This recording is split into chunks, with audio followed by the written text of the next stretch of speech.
Bismillahirrahmanirrahim. Assalamu alaikum wa rahmatullahi wa barakatuh. This is Basit Rahman from another episode on The Path to Knowledge on Twin TV. Last time we left off on the topic of Iman. So in this episode I want to continue where we left off last time.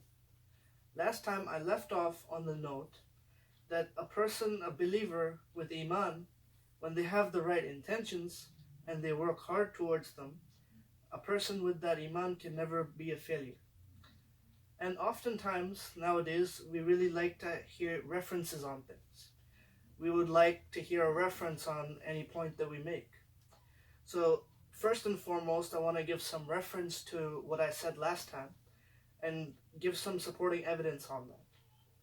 So my biggest evidence on this point that I made, that a believer with the right intentions and the right effort can never be a failure, is the life of the Prophets ﷺ in front of our eyes. Our truest role models that Allah subhanahu wa ta'ala sent down for us were not any other human beings. They were the Prophets ﷺ. Each of them was sent down by Allah subhanahu wa ta'ala, and they were the greatest of human beings. And if we look at their lives, we learn many things. And these many things that we learn, they make them our role models. And one thing that we consistently see from the life of all of the Prophets ﷺ is that if you were to look at them as a regular person, many of them you would think that they have failed. What do we usually define failure as? And what do we usually define success as? When a person has a task or a goal, whatever it may be, usually failure would be when you are unable to accomplish that goal or are not successfully able to do a great job at it. And usually success would be to say that you have completely done that goal in an amazing way. You've been able to achieve that goal. You've been able to do whatever task that you had in such a manner that the majority of whatever you were doing, it came out properly.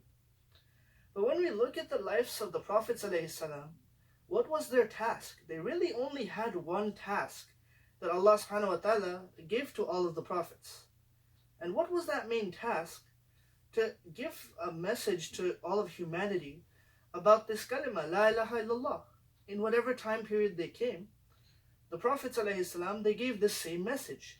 Every Prophet that came, whether it be Adam alayhi salam, whether it be Nuh alayhi salam, whether it be Musa alayhi salam, whether it be Isa alayhi salam, whether it be our beloved Nabi sallallahu alayhi wasallam, every single one of them gave the message of La ilaha illallah. But what do we find in many of the prophets? There were prophets who only had one or two followers. There are prophets that didn't get any followers at all. And the very famous example of Nuh alayhi salam that we all hear is that Nuh alayhi salam, he gave da'wah for 950 years. He spent 950 years calling his people towards Allah subhanahu wa ta'ala. And yet, around 83 people were the only ones that accepted. The numbers go from 83 to 88. These were the people that accepted.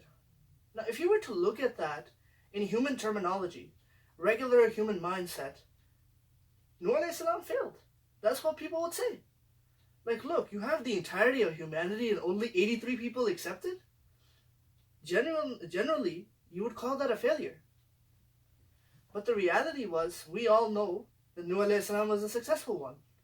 Why? Because he was doing it for the pleasure of Allah. He was fulfilling the order of Allah. And he made his effort. He made his due effort. He went to them night and day for 950 years. Now, we know that he was the successful one. Why? Because we are the believers, and we know, because Allah told us. The Prophet ﷺ, he told us, all of the prophets, they tell us that the prophets were the ones who were successful. So that's why we know they are successful. But generally, if you were to just look at them, how big of a deal is 83 followers out of all of humanity? So what does this teach us? This gives us a very big lesson. The Prophet Nuh alayhi salam on his own, he gives us a huge lesson.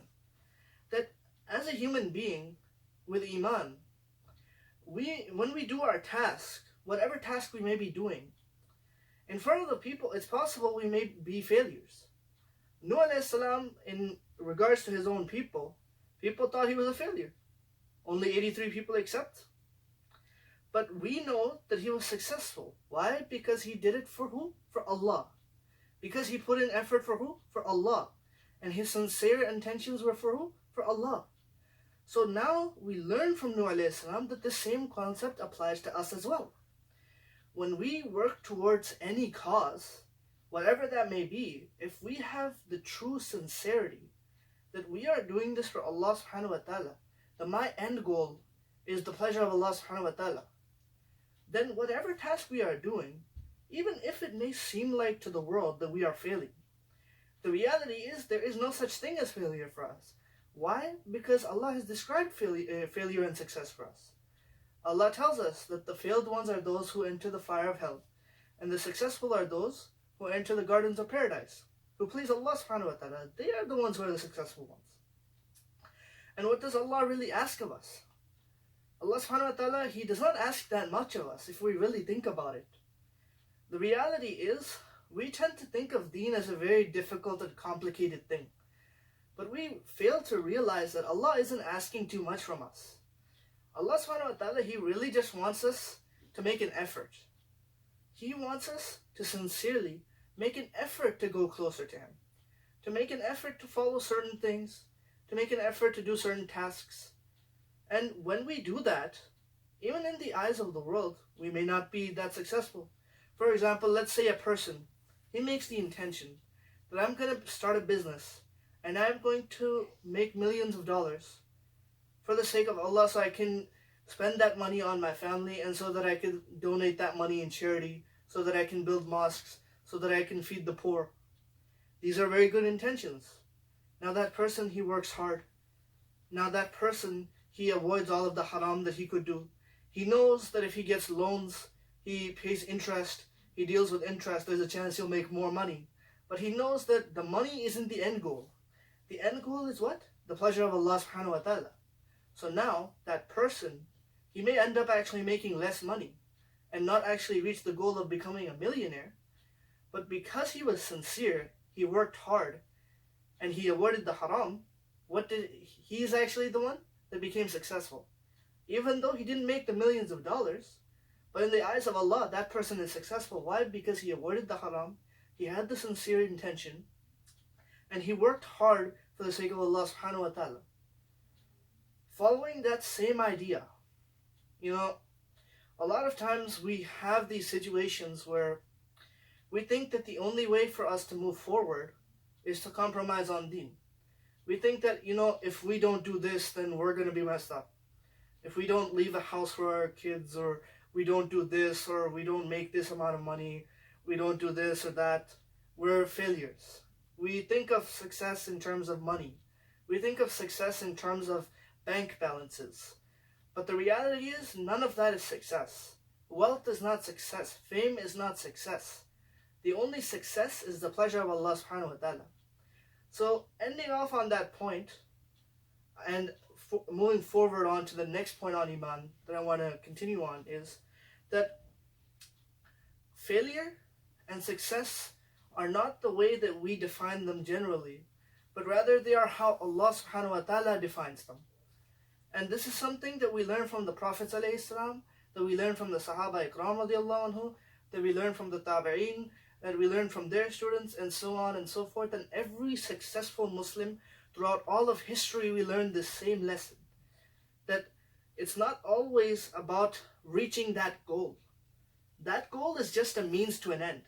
The reality, the greater goal that should be our true goal, is the pleasure of Allah subhanahu wa ta'ala, and only the pleasure of Allah subhanahu wa ta'ala. Everything else is minor.